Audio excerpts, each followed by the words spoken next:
हरे कृष्णा, राधे राधे। जया एकादशी व्रत कथा। सर्व सिद्धि प्रदायक माघ मास के शुक्ल पक्ष की इस एकादशी का नाम जया एकादशी है। इसके व्रत में भगवान कृष्ण की केशव नाम से पूजा की जाती है। इस व्रत को करने वाले को भूत प्रेत पिशाच आदि निकृष्ट योनियों में जाने का भय नहीं रहता और अनेकों जन्म के पाप भी नष्ट होकर इस लोक और परलोक में सभी सुख प्राप्त होते हैं। धर्मराज युधिष्ठिर ने भगवान श्री कृष्ण से कहा, हे जनार्दन, आपने माघ मास के कृष्ण पक्ष की षठ तिला एकादशी का अत्यंत सुंदर वर्णन किया है।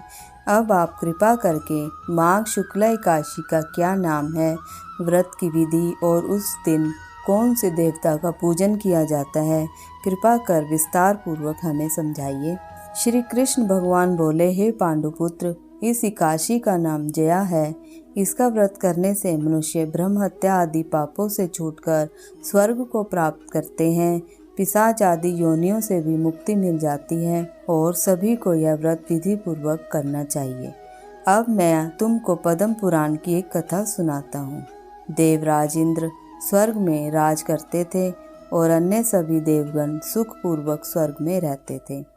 एक समय इंद्र अपने नंदन वन में अप्सराओं के साथ क्रीड़ा कर रहे थे और गंधर्व गान गा रहे थे। उन गंधर्वों में प्रसिद्ध पुष्पदत्त तथा उनकी कन्या पुष्पावती और चित्रसेन तथा उसकी स्त्री मलिन भी थे।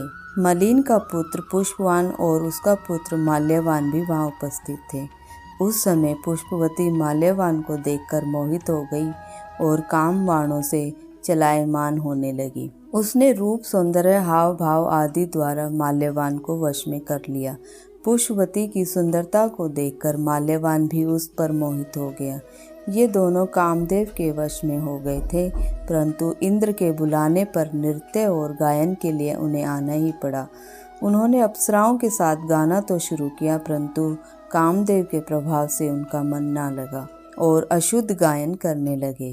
इनकी भाव भंगिमाओं को देखकर इंद्र ने इनके प्रेम को समझ लिया और इसने अपना अपमान समझकर इन दोनों को श्राप दे दिया। श्राप दिया कि तुम मृत्यु लोक में जाकर पिशाच का रूप धारण करो और अपने कर्मों का फल भोगो। इंद्र का श्राप सुनकर ये दोनों अत्यंत दुखी हुए और हिमाचल पर्वत पर पिशाच बनकर अपना जीवन व्यतीत करने लगे।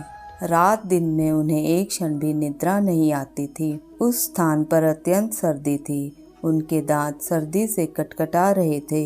एक दिन पिशाच ने अपनी स्त्री से कहा, ना मालूम हमने पिछले जन्म में ऐसे कौन से पाप किए हैं जिससे हमें इतनी दुखदायी यह पिशाच योनि प्राप्त हुई है।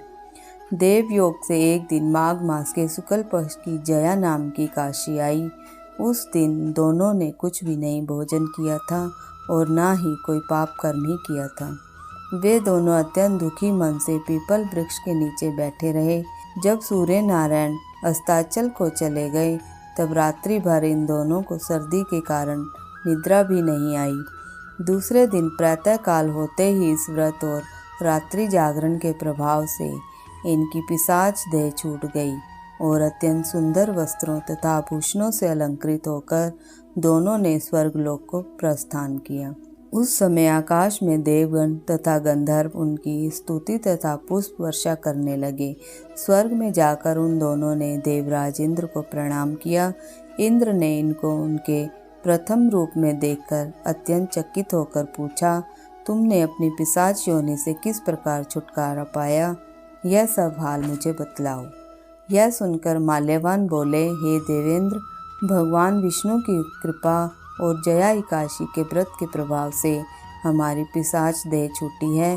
तब इंद्र बोले, हे माल्यवान, भगवान की कृपा और एकादशी के व्रत करने से न केवल तुम्हारी पिशाच योनि छूट गई है, वरन हम लोगों के भी वंदनीय हो गए हो। भगवान विष्णु और शिव के भक्त हम लोगों के लिए भी वंदनीय हैं, अतः आप धन्य हैं। अब आप पुष्पवती के साथ जाकर विहार करो। श्री कृष्ण ने अंत में कहा, हे राजा युधिष्ठिर, इस जया एकादशी के व्रत से बुरी योनि छूट जाती है। जिस मनुष्य ने इस एकादशी का व्रत किया है उसने मानो यज्ञ, जप, दान, आदि सभी पुण्य कर्म कर लिए हैं। जो मनुष्य जया एकादशी का व्रत करते हैं वे अवश्य ही 1000 वर्ष तक स्वर्ग में निवास करते हैं। तो दोस्तों, आपको ये कथा कैसी लगी प्लीज़ कमेंट बॉक्स में लिखकर अवश्य बताएं। तो चलिए मेरे साथ महामंत्र का उच्चारण करें। हरे कृष्णा कृष्णा कृष्णा हरे हरे, हरे राम राम राम हरे हरे।